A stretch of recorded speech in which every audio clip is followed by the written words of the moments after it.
सत साहिब सतगुरुदेव की जय। बंदी छोड़ कबीर साहिब जी की जय। बंदी छोड़ गरीबदास जी महाराज जी की जय। स्वामी राम देवानंद जी गुरु महाराज जी की जय हो।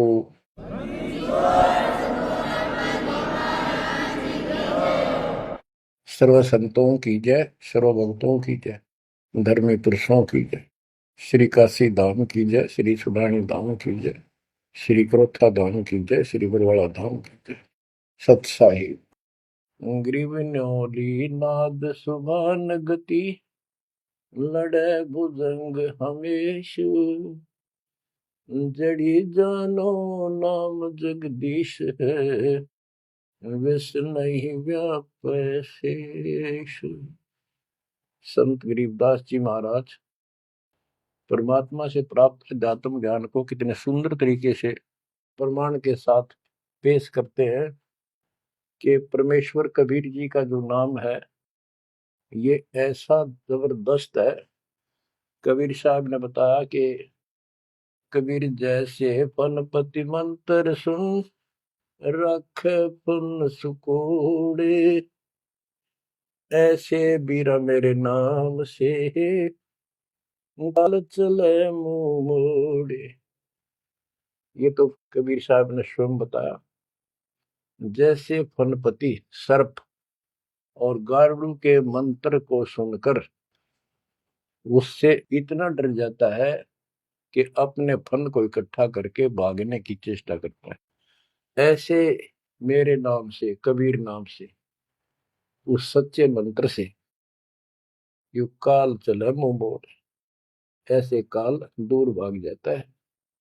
गरीबदास जी कहते हैं, यम किंकर कर जोड़ चले तिस देख रे, धर्मराय के अंक मिटावे लेख रे, जीव जूनी नहीं जा बाठा डे गही, दर्ग मंज हजूर पकड़ छे की बही। गरीबदास जी आंखों देखा परमात्मा की शक्ति का वर्णन करते हैं कबीर जी का, कि उनको देख कर यम के दूत हाथ जोड़ के और दूर चले जाते हैं।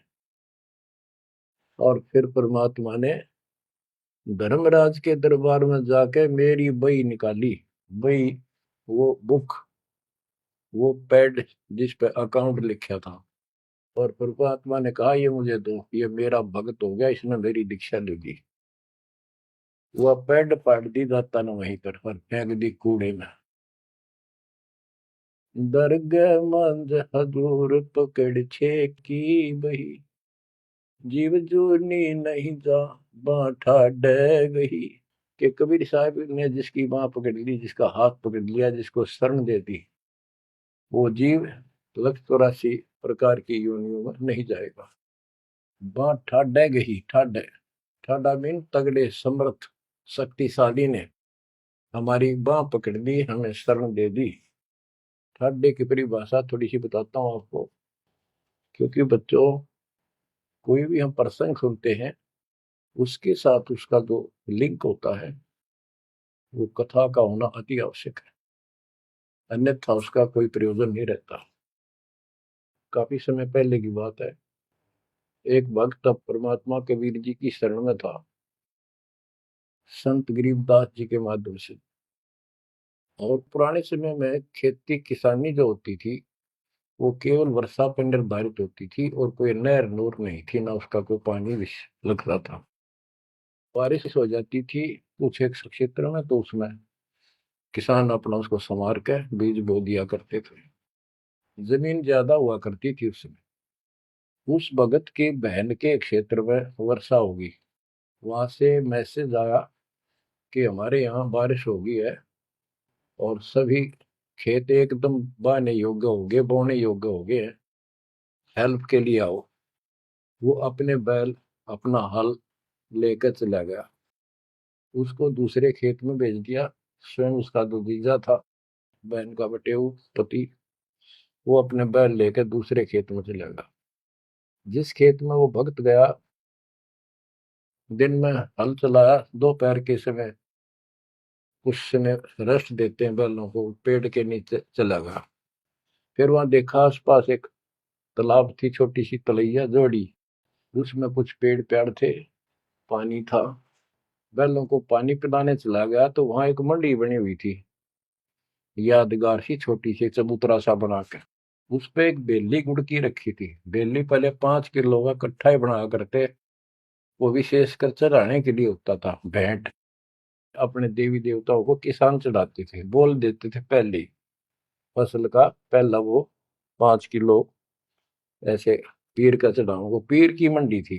तो वो जो एक का डला सा था मोटा 5 किलो का, 5 शेर का, उसको उठा लाया वो भक्त। कुछ आप खाया, कुछ बैलों को खिला दिया, अपना काम करके शाम में घर पर आ गया, सो गया। रात्रि के 12 बजे के आसपास एक 4.5 फुट का, टोपी सिर पे, सफेद कपड़े, दाढ़ी, जैसे मुसलमान वेशभूषा हो, आके उससे 10 फुट दूर खड़ा होके और कहने लगा, तेने मेरा गुड़ कैसे खा लिया, तेरी हिम्मत कैसे पड़ गई, तो ठड्डे की शरण में है इसलिए बच गया, न तुझे मारता और तेरे दोनों बैलों को मारूंगा। मेरी पार नहीं बसाई, और कति लाल आंख कर रखी और बहुत गुस्से में था। यूं कह के वो चला गया। भगत को भी फिर थोड़ा सा एहसास हुआ, यू के भला थी। बाकी इतना तो विश्वास था कि समर्थ की शरण में हो, इस तरह के कुतरुओं का कोई बहुत नहीं। फिर भी मन में था भाई, कहते ये बात हुई तो हुई क्यों, ऐसा क्या कारण हो गया। उसने अपनी बहन से पूछा कि बहन, ऐसे ऐसे उस मंडी पे गुड़ चढ़ा रखा था आपके खेत में, किसकी वहां रखी है वो आपके खेत के बराबर में, जोड़ी पे, तालाब पे। तो उसकी बहन बोली, क्या बात हुई भाई, क्योंकि एक बेली चढ़ा रखी थी, किसी ने गुड़की तो रखी थी, मैं ठा लिया, उड़ा कुत्ते खाओ उसने, मन बहन आती खिला दी, कुछ आप खा ली। उसकी बहन ने बोली, रे के क्यों जुल्म कर दिया तेने, वो क्यों उठा लिया तू वहां से। रोड दागी नो सुनते ही भाई बोला, मेरी तो सुन ले सारी। वो एक इतने 4.5 फुट का, 4 फुट का आदमी होगा, और सफेद कपड़े पहन रखे, ऊपर टोपी, मुसलमान टाइप सा था, और मेरे से 10 फुट दूर खड़ा होगा, रात को आया। और यूं बोला, तेरी हिम्मत कैसे पट गई, मेरा गुड़ उठा लिया, तने खा कैसे लिया। मैं बोला, नहीं वो आप पे बोलेगा। ने बोला, तू ठाट देगी शरण में है, न तुझे मारू और तेरे दोनों का लाल मारू। लाल आंखें रखी थी, और नो कहकर चला गया वापस। वह भेड़ और फूट फूट कर रोने लगी, बोला, रे तो मेरा काला मुंह कराओ के जवाब दो, माने न्यू शहरों से तने के वो एक गुड़ पाया खाने को, हमारे आप सारे गुड़ की कमी है यहाँ पर। बहुत बुरी तरह लगी रो, भाई बचा कुकर मेरा भाई। अपने पति ने भी लड़न लगी, तने क्यों भेजा ही उस साइड में, तो इन्होंने क्यों ना भेजा, तने बताना चाहिए था इसको पहले। वो भाई बोला, है तेरी अब भी अकल पे पर्दा पड़ रहा, उतरा शेर हाथ जोड़ के गया। अरे नो क्या तू ठाट देगी सड़ में, जा तो बच गया, न मारी न दो मैंने तो रोए जाओ पाछे थे। अरे मैं जिंदा जी रोने लग रही तो पागल कहेंगी, इतनी भी अकल पे पर्दा पड़ गया तुम्हारे। मैं किसकी सुनूं पता है, मैं ये रिक्वेस्ट करूं थारे ते, तुम भी आ जाओ, ना इन भूतड़िया दिन डर डर मर जाओगे। तो बच्चों, यम किं कर कर जोड़ चले तिस देख रे। बच्चों, आत्मा फूट फूट गाती है, चारों युग में संत पुकारे कूक क्या हम हेल रे, हीरे माणिक मोती बरसैया जग टूटा ढेर रे। ये डड़े तो बड़ी आदत पड़ गई है। यम किं कर कर जोड़ चले तिस देख रे, धर्म राय की बंद मिटावे लेख रे। जीव जूनी नहीं जा ठाडे गही, ठाडे में दर्द मंद हजूर पकड़ छे की वही। सुन मंडल सतलोक अगमपुर धाम है, धन बंदी छोड़ कबीर तुम्हारा नाम है। बच्चों, इस परम पिता के प्रेम में ऐसे गजब के ज्ञान, ऐसे समर्थ की शरण, आत्मा भावुक हो जाती है, रोका नहीं जाता। सो शुक्र मनाते अपने गुरुदेव का, एक निछोड़, हे परम पिता कैसे शरण दिया, कैसा सुंदर राह बता दिया। नहीं या न्यू बिरान माटी राखो या भूतड़े, अरे न पूजे भी जाओ और दुर्गति भी दो कि न रहनी थी। और गीता कहती है भूत पूजोगे भूत पढ़ोगे। परमात्मा की सूक्ष्म वेद की वाणी कहती है भूत में सो भूत है, देव में सो देव, राम में सो राम है, सुन सकल सुरदेव। अब प्रश्न चल रहा है, कबीर जैसे फन पति मंत्र सुन रख फन सकोड़े, ऐसे बीरा मेरे नाम से काल चल मोड़े। पारक के अंक की अमर ग्रंथ की प्रथम वाणी है, गरीब नौल नाद सुभान गति, लड़े भुजंग हमेश, जड़ी जानो नाम जगदीश है, विष नहीं व्यापै शेष। जैसे एक नेवला होता है सारा 9 इंच का प्राणी, और वो 10 फुट के सांप को, सर्प को, भुजंग को मार देता है। कैसे मार देता, उसके पास एक ट्रिक है, उसके पास एक जड़ी होती है, एक नागदमन जड़ी होती है जंगल में, उसको सूंघता है, उसमें स्मेल आती है। वो सर्प को उस समय छेड़ता है जो वो जड़ी के आसपास होता है, वो झाड़ बोझड़ों के अंदर होती है। वो सर्प को छेड़ता है, सर्प ऐसे फन उठा लेता है, और वो जाके एकदम वहां जड़ी श्वास में भर लेता स्मेल, और आके उस सर्प के सामने सो के थोड़ी सी दूरी से छोड़ देता है। जिस दर से हवा चल रही हो, सर्प की तरफ जा रही हो, उस साइड में हो जाता हो। सर्प को उससे चक्कर आने शुरू हो जाते उस स्मेल से, उसका जी घबराता है और वो भागने की चेष्टा करता है। नेवला फिर उसके गर्दन पे बैठ जाता है, मुंडी पे पीछे के, और वहां मुंह के ऊपर फिर वो स्मेल छोड़ता ही रहता है। उसको अचेत करके फिर पकड़ कर उसको मार डालता है, काट देता है। तो बच्चों, गरीबदास जी ने बताया कि कबीर परमेश्वर का यो सच्चा नाम सतनाम और सारनाम। सारनाम है, ये है मेन चीज। सतनाम भी बहुत शक्ति हो जाती है इन दोनों के मेल से। जैसे दो जड़ियों को मिला दिया जाए, उसका कुछ अलग से स्ट्रॉन्ग दवाई बन जाती है, मेडिसिन।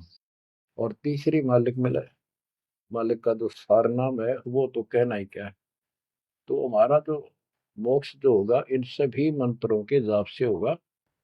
ये हमारी साधना है, पूजा हमारी सारनाम है। बच्चों, जैसे एक छोटा सा सर्प उस जड़ी की ताकत से, स्मेल की ताकत से जो श्वास में भर के लाता है, इतने तगड़े लंबे सर्प को कंडम कर देता है। ऐसे ही परमात्मा के इस नाम के सिमरन श्वास के द्वारा करने से, तो ये बताया कि ग्रीव न्योल नाद सुभान गति, लड़े भुजंग हमेश, और जड़ी जानो नाम जगदीश है। जगदीश सारी सृष्टि के मालिक का जो असली नाम है, वो जड़ी है, वो नागदम जड़ी है। अब जैसे सतनाम भी बहुत ताकत रखता है, ये हमारी साधना है। जैसे प्रथम मंत्र सतनाम, ये साधना है। सार नाम हमारी पूजा है। पूजा और साधना में अंतर होता है। कबीर साहब हमारा पूज्य है। साधना वो होती है, जैसे हमने जल की आवश्यकता है तो हैंडपंप लगाते हैं, हैंडपंप के लिए बोकी और पाइप, बोकी मारते रहते हैं, मिट्टी बाहर डालते रहते हैं। सतनाम की बोकी श्वास उश्वास से मारकर जब वो पानी के लेवल पर पहुंच जाती है, वो बोर, तब उसमें पाइप लोअर करके फिर उसके ऊपर एक मशीन बांधी जाती है, वो सार नाम है। और मशीन से फिर उसको चलाया जाता है। वो हमारा पूज्य इष्ट है, वो सार शब्द है। जो हमें चाहिए था ऐसे मिलेगा वो सुख परमपिता परमात्मा के सच्चे दरबार का। तो गरीबदास जी कहते हैं वो मंत्र, वो जो सार नाम है, वो जड़ी जानो नाम जगदीश है, परमात्मा जगदीश कबीर साहब का सार नाम। वो नाग दमन जड़ी बूटी है, वो काल दमन। और विष्णु व्यापक शेष, छोटे से सांप की बात छोड़ो, शेष नाग जो सबसे बड़ा ताकतवर 1000 फुट का बंदर है, यानी काल 1000 भुजा का ताकतवर है, ये भी निकट नहीं आ सकता। बच्चों, किस्मत सराहा करो अपने, 100 गुण गाया करो। गरीबदास जी कहते हैं, गरीब साधों से ते मस्करी, ये चोरों नाल खुसाद, मल अखाड़ा जीतेंगे ये युगन युगन के माल। माल, रेसलर, पहलवान, इन नकली गुरुओं से तो खुश है सारा संसार, साधों से ती मस्करी, इन चोरा नाल खुसाद। हाय हाय, इन चोरों से, झूठे गुरुओं से खुश, और साधु संतों के मजाक करते हैं। ये तो मल अखाड़ा जीतेंगे युगन युगन के बाद। आप हो वो युगन युगन के माल। बच्चों, आपको बहुत बार प्रमाण दिए जाते हैं, देता ही रहूंगा आखिरी सांस तक, क्योंकि सिलेबस यू है। टीचर सारा साल सिलेबस पढ़ाता है, उल्टा सुल्टा उन्हें कोई रट्टा लगवाता है, और तब बच्चे सफल होते हैं। परमात्मा योगों से आपके साथ है। सतयुग में राजा अम्बरीश एक बहुत बड़े धार्मिक राजा हुए हैं, और खूब यज्ञ किया करते थे, भंडारे करते थे, ब्राह्मणों को खूब धन दान करते थे, लागड़ गऊ बांटा करते थे। 1000 लागड़ गऊ बांट देते। लागड़ माने बच्चे वाली, ब्याई हुई, दूध वाली। भोजन भंडारे करवाते थे, दक्षिणा देते थे। जैसा भी लोक वेद सुना था, गुरु जी ने बताया था, ऋषियों ने, वो सारा कुछ करते थे। परमात्मा वहां भी साथ रहते हैं, उनकी इज्जत रखते हैं भक्ति की, और बीच बीच में उनको समझाने की चेष्टा की, कोई ऋषि रूप बनाकर अम्बरीश जी को सच्चा मार्ग बताया, खूब ध्यान से सुना और नाम लिया। लेकिन वो ऋषि वहां सैकड़ों और मालिक एक। आखिर में राजा अम्बरीश भी हाथ खड़े कर गया, मालिक की साधना छड़ दी, और वो ऋषियों वाली वो शुरुआत कर। इतने अच्छे भगत विष्णु जी के बने हुए थे। बच्चों में अब हंसी भी आती है, दुख भी होता है। गरीब वेद पढ़े पर भेद न जाने, वाचे पुराने ठारा, और पत्थर की पूजा करे, भूल गए सृजनहारा। वेद पढ़ा करते ऋषि उस समय, केवल वेद। पुराण तो इनकी अपनी रचना है, फिर वो सा लिखते चले गए, और सारा वेद के विरुद्ध साधना करते करते और कराते थे। विष्णु जी की पूजा करे, और गीता क्या कहती है, तो चारों वेदों का सारांश है। विष्णु 3 गुणों में से एक सतगुण है। इन तीनों गुणों की भक्ति तक त्रिगुण में माया के द्वारा जिसका ज्ञान हरा जा चुका है, यानी इसी तक सीमित है, जो राक्षस स्वभाव को धारण किए हुए मनुष्यों में नीच दूषित कर्म करने वाले मूर्ख, ये मेरी भक्ति ना करते। तो अम्बरीश वही साधना करता था, लेकिन पिछले संस्कार किसी, जैसे भी चल रहा भक्ति युग बच्चों, आप इन बातों को बार बार सुनोगे तो आपके दिल में समा जाएगी अकाड़ी सच्चाई ये है। अब ये भक्ति काल शुरू हो गया, मोक्ष काल समझो। इसमें हजारों वर्षों तक चलेगा, अरबों भगत बच्चे बेटा बेटी पार होंगे, जो चलेगा जो भी लाखों वर्ष और भी चलेगा। लेकिन वो साधना करते रहेंगे, लेकिन उनका विश्वास इतना नहीं बनेगा, वो फिर यही रह जाएंगे काल के जाल में। उन्हीं में से फिर, क्योंकि उनकी भक्ति जबरदस्त है, शास्त्र अनुकूल है, अगले सतयुग में उन्हीं पुण्यात्माओं को काल जन्म देगा, उनको पहले ऊपर के लोकों में रखेगा। ऊपर के लोकों में, स्वर्ग में देवता हजारों लाखों वर्ष वहां रहेंगे। यानी एक कोल्लू के साथ चक्कर है, एक चैन है, चैन। उस चैन पर जैसे डाल देते हैं, ब्रह्मलोक में गए, फिर चक्कर काटते काटते विष्णु लोक, शिव लोक, सारे अपने कर्म फोड़ के भोग के खत्म करके, फिर भी उनके पुण्य इतने बच जाते हैं कि सतयुग में जन्म देते हैं उनको। और सतयुग में भी अच्छे पुण्य कर्मी फिर राजा बनते हैं। और वह भक्ति, ये वाली भक्ति कसक और वो शेष बची ताकत फिर भी साथ रहती है। और इस कारण से भगवान भी उनके साथ रहना पड़ता है। जो बच्चा गऊ की नजर में, यूं साईं को संत, भक्तों के पीछे फिरे भक्त वत्सल भगवंत। कबीर जो जन मेरी शरण है, ताका हूं मैं दास, गेल गेल ला गया करूं जब लग धरती आकाश। तो अपने इस विधान अनुसार अम्बरीश से मिले। ठीक है, एक बार तो यह बात इतनी गजब की है, सारी ठीक ठीक लगती है, लेकिन माहौल खराब होता है। ये ज्ञान बताने वाला एक होता है, दूसरा समर्थक नहीं होता। उस दिन में वो भूल जाते हैं और इसी लोग बहका देते हैं, कहाँ सी बातें करते हो, वेदों में ऐसा कहीं नहीं है, वेदों में ऐसा नहीं है। अब दास तो कहना चाहता है, फिर अगले जन्म उस भक्ति से वो अम्बरीश राजा स्वर्ग गया, स्वर्ग में अपने पुण्य भोगे। फिर त्रेता युग में फिर राजा जनक के रूप में वह आत्मा ने जन्म लिया। वहां भी खूब भक्ति करी, विष्णु के कट्टर पुजारी। वही भावना वही भाव फिर भरा हुआ था, परमात्मा फिर भी मिले उनको। लेकिन राजा और सिद्धियां इतने ठाठ बाट और भगाने वाले वो गुरु निरे ऋषि, हमारी ऐसी घिस काट रखी काल में, हम ऐसे मूर्ख बना रखे, थोड़ा सा भी सुख हो जाए, कोई प्रभुता कोई पद प्राप्त हो जाए, हम खुद भगवान बन जाते हैं। लेकिन पिछली धार्मिकता के अनुसार हम कुछ धार्मिक भी बने रहते, लेकिन रहते वही के वही। और अम्बरीश राजा इतने अच्छे भगत थे, पिछली सिद्धि शक्ति मालिक की वो भक्ति की सही थी। एक बार दुर्वासा ऋषि ने उनके ऊपर सुदर्शन चक्कर छोड़ दिया। दुर्वासा कहता था कि तू ये साधना छोड़ दे, मैं बताऊं वाह कर। अम्बरीश ने हाथ भर ली पर छोड़ी नहीं। अगली बार गया, उसने गुस्सा हो गया कि तू मानना नहीं मेरी बात, तेरा सिर काट दूंगा, इतना गुस्सा। सुदर्शन चक्कर छोड़ दिया। सुदर्शन चक्कर राजा अम्बरीश के पैर छू के और दुर्वासा ने मारने खातिर वापस चाल पड़ा। दुर्वासा भागता फिरा तीन लोक में, कितने उसने गुफा नहीं मिली जरा बच जा, कुछ संरक्षक नहीं पाया।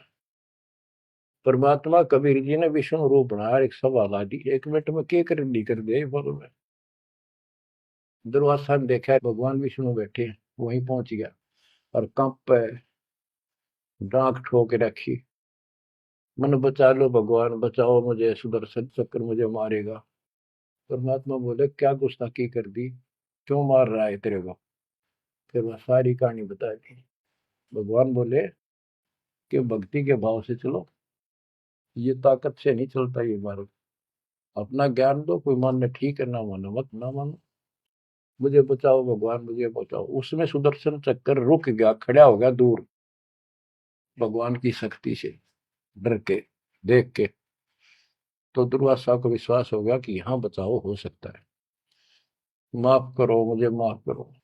परमात्मा बोले अम्बरीश के पैर पकड़े, वो बचाओगा तनीश से, मैं नहीं बचाऊंगा। हाथ जोड़े, हे भगवान आपके दरबार में मैं नहीं बचूंगा, कहाँ भेजो हो दाता, मैंने तो रास्ते में मारेगा। मिला जा, वही जान बचेगी तेरी। अम्बरीश के चरणों में गिरा वो, जिसने 56 करोड़ यादव मार दिए थे एक वचन पे। तो कहते हैं अपनी देसी कहावत हमारे यहाँ, शेर न सोआ शेर, जरूर टकरा कर इन्हीं बकवाद करनी है ना। अम्बरीश के चरणों में मत्था टेका उसने, मेरी जान बख्शो महाराज, जान बख्शो बख्श दो। अम्बरीश राजा बोले महाराज मैंने कुछ नहीं कहा, तेरा कर्म तुझे मिला। और वो सुदर्शन चक्कर हाथ से पकड़ लिया राजा अम्बरीश ने और ऑफ कर दिया, शांत हो गया। बोला ले जा तेरी तोब। और भक्ति के भाव रहना चाहिए इंसान। बच्चों, अम्बरीश राजा की इतनी महिमा होगी, ऋषि भी हैरान थे जो उनके गुरु लोग थे। बुद्धि छोड़ कहते, मन तू सुख के सागर बस रे, और न ऐसा यस रे। तू सुख के सागर बस रे, ये झूठे यशों में कुछ नहीं धरा। वह सतयुग में महिमा होगी, फिर राजा जनक बन गए। राजा जनक वही भाग्य बाबा नानक बने। जब एक सुखदेव नाम के बाल ब्रह्मचारी माँ के गर्भ से भक्ति ले रहे थे और आकाश में उड़ जाने की सिद्धि थी। उस अर्धी की गांठ से पंसारी बन जाते ही है। अपने बराबर किसी ने नहीं समझा था। राजा जनक के पैरों में पड़कर स्वर्ग तक जाने का विरोध करवाया। वो मोक्ष तक वो दूर की बात है, वो तो मार्ग ही नारा है। गरीब सुखदेव ने 84 भुगती बिना पजावे खरगो, तेरी क्या बुनियाद परानी, तू पेंडा पंथ पकड़ो। कि सुखदेव जैसे ऋषि जिसकी टूटी बोला करती, सारे देवता उसका सम्मान करते थे, बड़ा पहुंचा हुआ है, वो भी फिर 84 लाख योनियों में गया। राजा जनक से दीक्षा ली। पहले तो यूं कहता, मैं बाल ब्रह्मचारी ब्राह्मण ऋषि। जनक विदेही राजा भाई, कैसे शीश नवाऊं जाई। सुखदेव बोले, ज्ञान विवेक का हमने स्त्री का मुख नहीं देखा। राजा के 10,000 रानियां। तो गरीबदास जी कहते हैं, गोरख से ज्ञानी गणे सुखदेव जति जिहान। वो अपने आप को जति मान रहा था। और सीता सी वो बारिया संत दूर स्थान। संत के घर बहुत दूर है, इन बात तो नहीं भाई इसने ब्याह करवा रखा है, इसका यूं हो रहा था, भाई संत कैसे हो सकता है। 10,000 रानी थी, फिर भी उस नकली थे तो भी अच्छा था राजा जनक। बच्चों, ये मूल ज्ञान है, ये निचोड़ है, निष्कर्ष है, ये तत्व ज्ञान है। और राजा जनक रूप में बहुत गणे यज्ञ किए, बहुत प्रमाण है पुराणों में। बहुत धर्म भंडारे लाए, यानी दूध वाली गाय वाटी साधु संत, तो वो धर्म पुण्य बन गए। अब देख काल कैसे ठगी करता बच्चों, सारे पॉइंट याद रखने पड़ेंगे। बेमतलब अपने धन ने खोया नहीं करते। राजा जनक और सुखदेव विमानों बैठ कर स्वर्ग जान लग रहे। रास्ते में 12 करोड़ आत्माएं नरक में तंग पा रही थी, हाहाकार मचा रोवे। राजा जनक ने कहा, ये आवाज कहां से आ रही है चिल्लाने की, रोको मेरा विमान रोको। रोक दिया। उनको बताया गया कि यहाँ एक नरक है, उसमें 12 करोड़ आत्माएं जीव अपने कर्म दंड भोग रहे, पाप। राजा ने कहा, इनको छोड़ दो, इनको कष्ट ना दो। तो वहां जो उनके साथ गए थे देवदूत यमदूत, वो कहने लगे, जी यहाँ आपका हुक्म नहीं चलता, यहाँ का राजा धर्मराज है, उसके आदेश से सब कुछ होता है। बोला, या तो मुझे इस नरक में डाल दो, मुझे भी यहीं छोड़ दो, ना इनको निकालो। धर्मराज तक बात गई। धर्मराज जी वहां आए, बात सुनी। धर्मराय बोले, राजन, अपने अपने कर्मा का फल सब न भोगना पड़ता है, ऐसे नहीं कुछ हो सकता। तो राजा आकड़ गया। भाव यानी एक परमार्थी भाव, परमार्थ भी हिसाब का होना चाहिए, उपवाद में कोई परमार्थ नहीं चला गया कि मैं या तो मुझे यहाँ छोड़ दो या इनको साथ लो मेरे। तब धर्मराय ने एक विकल्प निकाला कि आप अपने पुण्य दे दो इनको, आधे या जितने चाहते हो उतने समय तक इनको आपके साथ वहां स्वर्ग में भेज देंगे। राजा ने 50% पुण्य दान कर दिए। सबको बिठा के 12 करोड़ आत्माओं को विमान में बिठा के और स्वर्ग ले गए। बच्चों, सुखदेव ने गलती करी नहीं, वो तो आज तक स्वर्ग में है। और वो राजा जनक ने आधे पुण्य खत्म कर दिए, बाकी के पुण्य में अल्लाह झाड़ के खा के खर्च के खो खंडा के बाबा नानक रूप में जन्मे। पहले राजा थे 2 जन्मों में, दुनिया भर के नौकर होते थे, और फिर हैंड टू माउथ हो गए, खुद नौकर लगे नवाब के मोदी खाने में, गोदाम में। अब बच्चों, अब हमने सावधानी न्यों भी बरतनी है, अपने नाम अपने भक्ति ने नष्ट नहीं करा, किसी के ऊपर भावुक हो गया। एक बताओ था कि मैंने अपने भाई दुखी हो रहा था, उसको अपने पुण्य दे दी, भक्ति दे दी, वो तो ठीक हो गया। मेरी डूबती हो रही है, बुरा हाल हो रहा ना, वो दिक्कत होगी, बीमारी होगी, आगे तागे दुख होने लग के। तो ये बकवाद नहीं चले, मर्यादा जो बनाई है उसको संभालो। तो कहने का भाव ये है कि आपको इस पॉइंट पे लाना चाहता हूं। अब राजा जनक राजा थे, राजा अम्बरीश राजा थे वो बाबा नानक बने, खुद नौकर लगे के राजा के। अब यहाँ आकर हमारी बात टिकती है कि साधों से तीमस करिए चोरा नाल खुशाल, मल अखाड़ा जीतेंगे ये युग युग के बाद। यानी भक्ति की चाह, भगवान की चाह उनके में तब भी थी, पर एक्सरसाइज गलत थी। अब परमात्मा फिर मिले उनको आकर के। अब वो भौतिक धन में निर्धन थे, पर अध्यात्म धन के भरे पड़े थे। पिछले पुण्य गजब के थे भक्ति वाले। एक तो धर्म कर्म किए होते हैं वो, और एक होते भक्ति की शक्ति। वह न्यो की नो डटी थी उसकी, वो पुण्य खत्म कर दिए थे उसने। तो वो भक्ति उस कारण से परमात्मा फिर आकर मिले। अब वो हैंड टू माउथ था, सुन ली। राजा होता तो तब भी ना सुनता। तो बच्चों, आज आप से कितने निर्धन हो और कितने धनवान हो, आप उस मालिक के सच्चे बच्चे हो। पिछले जन्म जन्मांतर से आप भक्ति करते हुए आ रहे हो।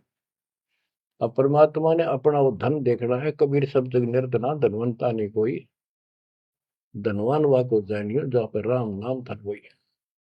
आपके पास वो राम नाम का धन भरा पड़ा है। और जैसे सुकुच मीन मिलता नहीं भाई, स्वाति सीप सब अड़ ही जाई। सुकुच मीन सतगुरु हो आया, जिन परमात्मा का भेद बता। जैसे सीप और मोती का उदाहरण दिया जाता है कि स्वाति भी मिल गई सीप को, ऊपर की बूंद, मोती भी बन गया।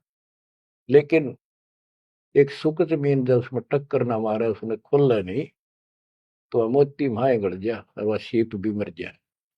तो बच्चों, ये भक्ति धन थारा इब कभी नहीं गड़ मर जाता, सतगुरु ना मिलता था। तो अब आपका वो मोती सुरक्षित है। अब कहते हैं सुकुच मीन सतगुरु हो आया, जिन परमात्मा का भेद बता। तो बच्चों, फिर बाबा नानक को मालिक ऊपर लेकर गए और उनको वो सच्चा राह बताया। उसके बाद उनकी जिंदगी बदल गई। यानी पहले वकील हो रहे थे काल के, सुने नहीं थे। अब जो बाबा नानक जी हिंदू धर्म में जन्मे थे, खत्री गोत्र था, और भगवान विष्णु कृष्ण राम कुर्बान थे इनके ऊपर। गीता का पाठ ब्रजलाल पांडे से पढ़ा करते थे और गीता पढ़ते थे। दाता मिले तो खूब तर्क वितर्क किए। आखिर में बोले आखा वेखो तो मानो। तो परमात्मा ने आई विटनेस भी बनाने थे। बेई नदी सुल्तानपुर के साथ से बह रही है। सुल्तानपुर में बाबा नानक की बड़ी बहन ब्याह रखी थी। वह अपनी बहन के वहां रहते थे, नौकरी करते थे नवाब के। सुबह सुबह स्नान करने जाया करते थे उस नदी पे। वहां परमात्मा ने 2-3 मीटिंग करी। तीसरी बार जब आए, जो बोले आख्या देखो जो मानो, बात सारी समझ में आ गई। गीता बार बार देख ली, पढ़ ली, सच्चाई भगवान कोई और है।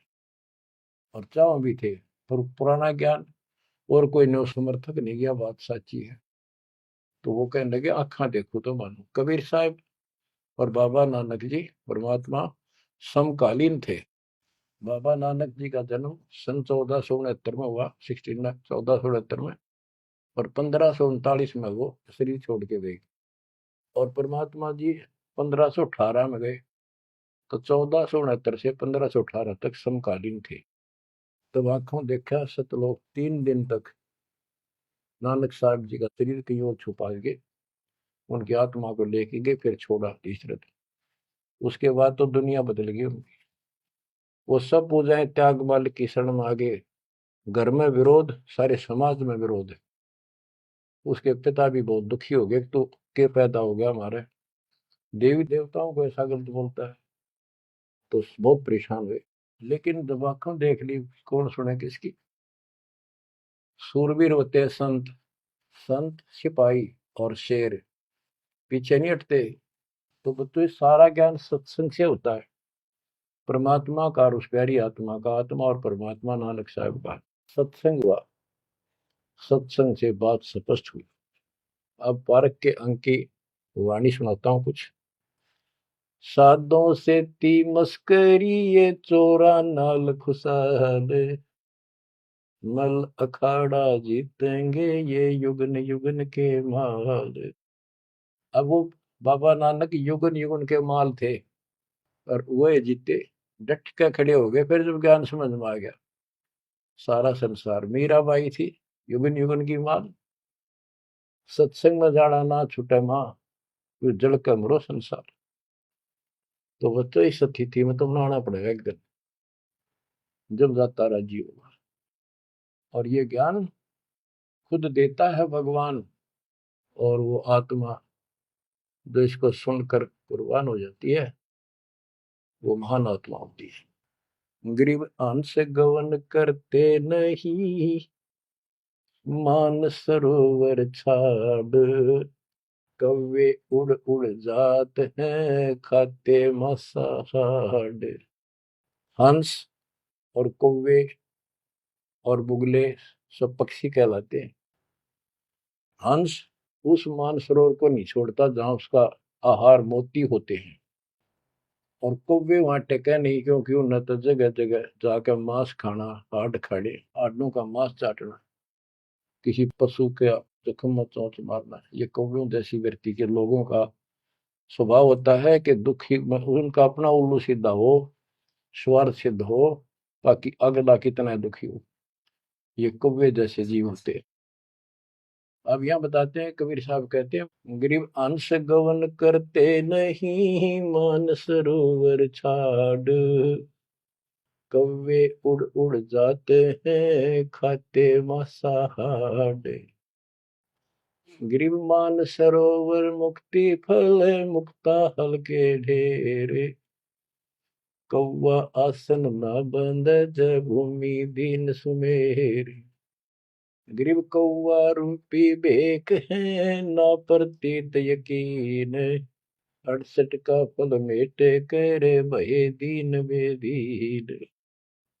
गरीब हंस दशा तो साध है, सरोवर है सतसंग, मुक्ता हलवाणी चुगे फिर चढ़त नवेला रंग। अब स्पष्ट कर दिया कि ये सत्संग जो है ये मानसरोवर है, और भगत साध ये हमारे हंस हैं। अब कौवे बुगले तो मेंढक मछली अड़ंगा कुवाड़ बकवाद करते हैं, और हंस केवल मोती खाता है। इसी प्रकार निर्विकार जो भगत आत्मा बन गए, बेटा या बेटी, वो हंस जैसे हैं। वो केवल मालिक की वाणी, परमात्मा की भक्ति और धर्म कर्म रूपी मोती खाते हैं, और फिर ये मोती खा के, यानी सत्संग वचन सुन के, फिर चढ़त नवेला रंग, एक अजब गजब रंग रंग जाता है उसकी आत्मा में। आत्मा इतनी मजबूत हो जाती है जैसे बाबा नानक की होगी, जैसे मीराबाई की होगी, ऐसी आपकी भी होगी, इस सत्संग से होगी। बच्चों, ये सत्संग मिला ही नहीं था अपने को आज तक। या परमात्मा की कलम तोड़ कृपा आप पर देखो ना, कितना लाग रही रहे उस बालक ने, उस परमात्मा ने कि ये वो वचन याद कर लो, सतगुरु जो चाहे सो कर ही 14 कोट दूत जब डरी। जो चाहे सो कर लो, ये प्रमाण देख यो कर दिया। ऊत भूत चमत्रास निवारे, पर चित्रगुप्त के कागज पाने। पुण्यात्माओं, धन्य आपके माता पिता जिनसे जन्मा, और धन्य आपकी किस्मत, धन्य आपकी पिछली करनी, और धन्य आपके इस समय को कि आपका जन्म किस समय में हुआ है। इस मालिक के प्रयत्न को, दास के इस प्रयत्न को हल्के में ना लेना। पुण्यात्माओं, उस दाता की अमर कथा आपके हृदय में भर रहा हूं, ये अमृतहार आपको करा रहा हूं। बच्चों, कुर्बान हो जाओ। समय पहचान दो, टाइम बार बार नहीं आता होगा आपका। ये संसारिक धंधे थे कर कर मर लिए, इनमें फिर भी पूरा ना पटता। इस मालिक की तरफ ध्यान ज्यादा दो, हर चीज में बरकत दिखा दूंगा, नारी नारी। परमात्मा आपको मोक्ष दे, आपको समय देश अनुभव रत्न, इस मानसरोवर बनाने का, आत्मा के मैल कटाने का सत्साई।